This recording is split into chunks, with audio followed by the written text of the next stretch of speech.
जैन धर्म अनुसार 12 प्रकार के तप। अरे मुझसे तो भूखा नहीं रहा जाता, मुझसे तपस्या ही नहीं होती। ज्यादातर लोगों की ऐसी ही सोच होती है। कई लोग इस कारण से दुखी भी रहते हैं। हमारे दिमाग में तपस्या को लेकर यही समझ है कि भोजन का त्याग करो और भूख सहन करो, यही तपस्या है। हाँ, ये तपस्या है, नो डाउट, लेकिन सिर्फ यही तपस्या है ऐसा नहीं है। इसलिए जो लोग भूखे नहीं रह सकते उनके लिए आज तप को लेकर बहुत सारे अमेजिंग सॉल्यूशंस मिलने वाले। हमारे जैन धर्म में 12 प्रकार की तपस्याएं बताई गई है जो आज हम जानेंगे। आप देख रहे हैं जैन मीडिया, बने रहिए इस वीडियो के अंत तक।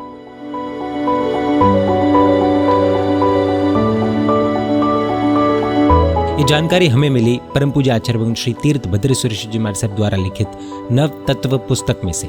इस पुस्तक में इंग्लिश और हिंदी में सरल भाषा एवं ग्राफिक्स के साथ नव तत्व की डिटेल में जानकारी दी गई है। इस कॉन्टैक्ट इन्फॉर्मेशन पर संपर्क करके आप भी इस पुस्तक को प्राप्त कर सकते हैं। 9 तत्वों में एक तत्व है निर्जरा। निर्जरा अर्थात हमारे कर्मों का थोड़ा थोड़ा क्षय होना, कम होना, खत्म होना, रेड्यूस होना।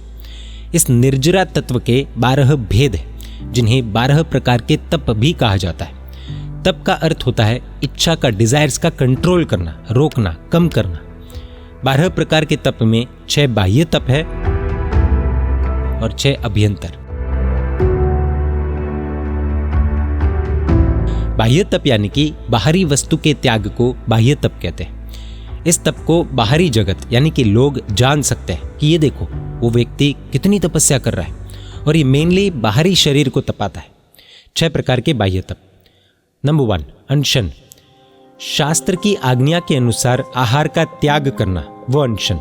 ये अनशन के 2 प्रकार हैं। नंबर 1, इतवर, जो एक फिक्स्ड टाइम के लिए होता है उसे इतवर तप कहते हैं। जैसे कि नवकारसी, एकाशना, बियाशना, आयम्बेल, उपवास आदि, ये सब फिक्स्ड ड्यूरेशन का होता है। जैसे अगर एक व्यक्ति एकाशना करता है तो उसका फिक्स होता है कि आज के दिन एक बार ही भोजन करना है, तो ये एक दिन का फिक्स्ड ड्यूरेशन हुआ, ये हुआ इतवर। सेकंड है यावत कथित, आमरण आहार त्याग, यानी कि मृत्यु तक आहार का त्याग, ये यावत कथित। तो इसमें मेजरली भूख को सहन करना होता है। नंबर 2, उणोदरी। ये बहुत इंटरेस्टिंग है और ये तो हर कोई कर सकता है। उणोदरी यानी कि भोजन करते समय जितनी खाने की कैपेसिटी हो उससे 5 से 7 कवल कम खाना, पेट भरकर नहीं खाना। फॉर एग्जाम्पल 5 रोटी की भूख हो, कैपेसिटी हो, तो भी 4 रोटी या फिर 3 रोटी ही खाना। कटोरी भरकर आम का रस श्राविका ने दिया है, फिर भी 20% 30% कम करवाना, ये भी उणोदरी है। तो इस तरह से सभी बातों में समझ लेना है। तो इसमें भूखा रहने का तो प्रश्न ही नहीं है, सिर्फ पेट भरकर नहीं खाना है, ये भी एक प्रकार का तप है। इसके साइंटिफिक बेनिफिट्स भी है, वो किसी अलग वीडियो में जरूर देखेंगे। नंबर 3, वृत्ति संक्षेप। खाने की चीजों का प्रमाण निश्चित करना, संक्षेप करना, लिमिट करना। जैसे कि इतने से अधिक या फिर 100 एंड 100 चीज के अलावा नहीं खाना। ये वाला तप भी बिना भूखे रहे किया जा सकता है।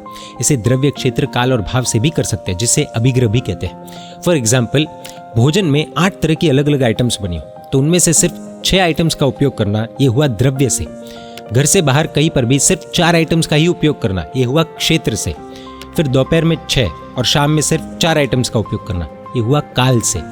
भाव वाला तो जैसे भगवान महावीर ने लिया था कि राजकन्या हो, हाथ में बेड़िया हो चंदनमाला के समय में, तो ये हुआ भाव से। ये थोड़ा डिफिकल्ट हो सकता है, लेकिन द्रव्य, क्षेत्र और काल से तो बिना भूखे रहकर भी किया जा सकता है। नंबर 4, रस त्याग। दूध, दही, घी, तेल, शक्कर, कढ़ाई, ये 6 रस विगाई है। कढ़ाई यानी कि घी अथवा तेल में तली हुई चीजें।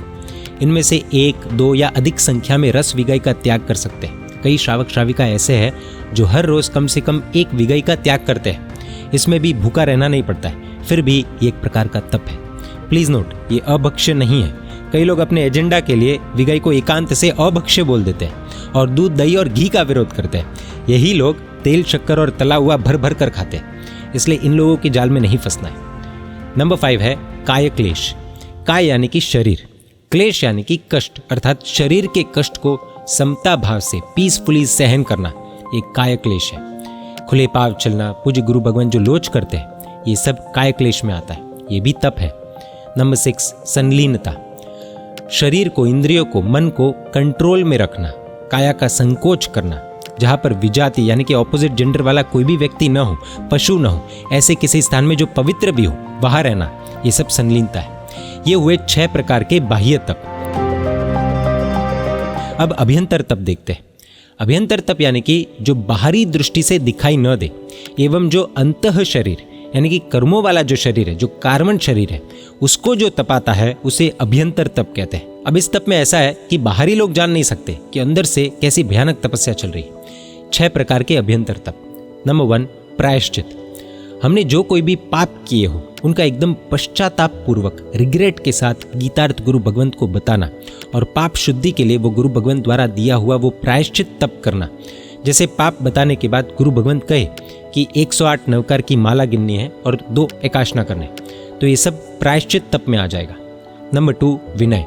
पूज्य साधु साध्वी जी भगवंत आदि उपकारी के प्रति बहुमान रखना, आदर भाव रखना और उनके साथ उचित व्यवहार करना। साथ ही मोक्ष के साधनों के प्रति हार्दिक आदर भाव रखना, आशातनाओं का त्याग करना, जैसे कि मुहपत्ती चरवला पुस्तकों को रेस्पेक्टफुली संभालना और उनकी आशातना नहीं करना, ये सब विनय है। सोचिए, ये भी एक प्रकार का तप है। नंबर 3, वैयावृत्य। निस्वार्थ भाव से सिर्फ और सिर्फ आत्मा के कल्याण के उद्देश्य से संयमी, तपस्वी, बीमार, बड़ी उम्र वाले साधु साध्वी जी भगवंतों की आहार, वस्त्र, औषध, पात्रा, रुकने के लिए स्थान आदि देकर भक्ति करना वैयावृत्य है। इसे वैयावच भी कहते हैं। बेसिकली पूज्य गुरु भगवंतों की उचित रूप से सेवा करना। नंबर 4, स्वाध्याय।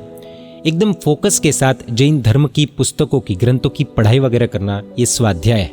बच्चे जो पाठशाला जाकर गाथा याद करते हैं वो भी स्वाध्याय है। स्वाध्याय के भी 5 प्रकार है। नंबर 1, वाचना अर्थात पाठ लेना, यानी कि ज्ञानी के माध्यम से धर्म के अलग अलग सब्जेक्ट्स की बातें सुनना, लेक्चर्स लेना। नंबर 2, पृच्छना। सुनने के बाद जो भी प्रश्न मन में उठे विनय पूर्वक वे प्रश्न पूछना। नंबर 3, पुनरावर्तन। क्लैरिटी मिलने के बाद उस टॉपिक को रिवाइज करना। नंबर 4, अनुप्रेक्षा। अब सूत्रों के अर्थों का, तत्व का चिंतन करना। नंबर 5, धर्म कथा। धर्म का, तत्व का उपदेश देना। सोचिए, ये सब कुछ तपस्या है। नंबर 5, ध्यान। बिना हिले डुले एकदम स्टैचू के जैसे एक ही पोजीशन में तत्वों का चिंतन करना, वो ध्यान। 4 प्रकार के ध्यान है, आर्त, रौद्र, धर्म एवं शुक्ल। इनमें से आर्त और रौद्र ध्यान ये अशुभ ध्यान है और इसीलिए ये त्यागने जैसे, और धर्म एवं शुक्ल ध्यान शुभ ध्यान है और वे करने जैसे। इतना ही नहीं, मन, वचन और काया का कोई भी शुभ योग में एकाग्र होना, वो भी ध्यान है। नंबर 6, कायोत्सर्ग। जो हम प्रतिक्रमण में अथवा जिनालय में चैत्यवंदन करते समय अन्नथ सूत्र बोलने के बाद खड़े खड़े जो शरीर को स्टैचू जैसे कर देते हैं, पूरे मौन हो जाते हैं और मन को कोई भी एक फिक्स विषय में ध्यान में स्थिर कर देते हैं, वो है कायोत्सर्ग। भाव से क्रोध आदि कषायों का त्याग करना कायोत्सर्ग है। आज के समय में कायोत्सर्ग में लगभग लोगस्य अथवा नवकार गिने जाते हैं। शरीर और आत्मा का अगर भेद करना हो, भेद जानना हो, तो उसके लिए सबसे बेस्ट ऑप्शन है कायोत्सर्ग। तो ये थे 12 प्रकार के तप। अब ऐसे देखने जाए तो 12 में से 11 प्रकार के तप तो ऐसे हैं जिसमें भूखा भी नहीं रहना है। तो अब आप कमेंट्स में बताइए, आप इन 12 में से कौन कौन सा तप करने का प्रयास करेंगे। अब प्रश्न उठ सकता है कि बाह्य तप ज़्यादा इंपॉर्टेंट है या फिर अभ्यंतर तप। देखिए, बाह्य तप और अभ्यंतर तप में अभ्यंतर तप प्रधान जरूर है, लेकिन अभ्यंतर तप को स्ट्रांग करने के लिए बाह्य तप की आवश्यकता है। इसी के साथ अभ्यंतर तप को इग्नोर करके किया गया बाह्य तप भी मोक्ष की साधना में हेल्पफुल नहीं बन सकता है। कई लोग जो जिम जाते हैं, ब्यूटी कॉन्शियस होते हैं, वो भी डाइटिंग तो करते ही है, लेकिन वो मोक्ष की साधना नहीं है। इसी के साथ ये भी समझना है कि इंद्रियों की शक्ति नष्ट हो, इस प्रकार भी तप नहीं करना है। तप समतापूर्वक करना चाहिए। जब भूख वगैरह सहन करने में आए तो थोड़ा सर दर्द, क्रोध भी आ सकता है, इरिटेशन हो सकती है, लेकिन वही हमारी परीक्षा की घड़ी होती है। उस समय में सिर्फ डिजायर्स को नहीं बल्कि कषायों को भी कंट्रोल करना आना चाहिए। एक तरफ हम तप करें और दूसरी तरफ घर वालों पर चिल्लाए, नौटंकी करे, उनसे इरिटेट हो जाए, तो तप के साथ साथ धर्म की भी निंदा होती है। आपको बता दें, ये टॉपिक हमने पूज्य आचार्य भगवान श्री तीर्थ भद्र सुरेश जी महाराज साहब द्वारा लिखित नव तत्व पुस्तक से लिए। सरल भाषा में कहे तो नव तत्व में पूरा विश्व आ जाता है। नव तत्व पढ़ने से धर्म के प्रति दृढ़ श्रद्धा पैदा होती है। नव तत्व यानी कि सरल भाषा में कहे तो इन नव तत्वों में जैन धर्म का सार आ जाता है। It is basic of Jainism. ये पुस्तक इस तरह से डिजाइन की गई है कि लेफ्ट साइड में हिंदी और राइट साइड में इंग्लिश में सब कुछ समझाया गया है, जिससे हर कोई आसानी से समझ पाए। इस पुस्तक को प्राप्त करने के लिए इस कॉन्टैक्ट इन्फॉर्मेशन पर संपर्क कर सकते हैं।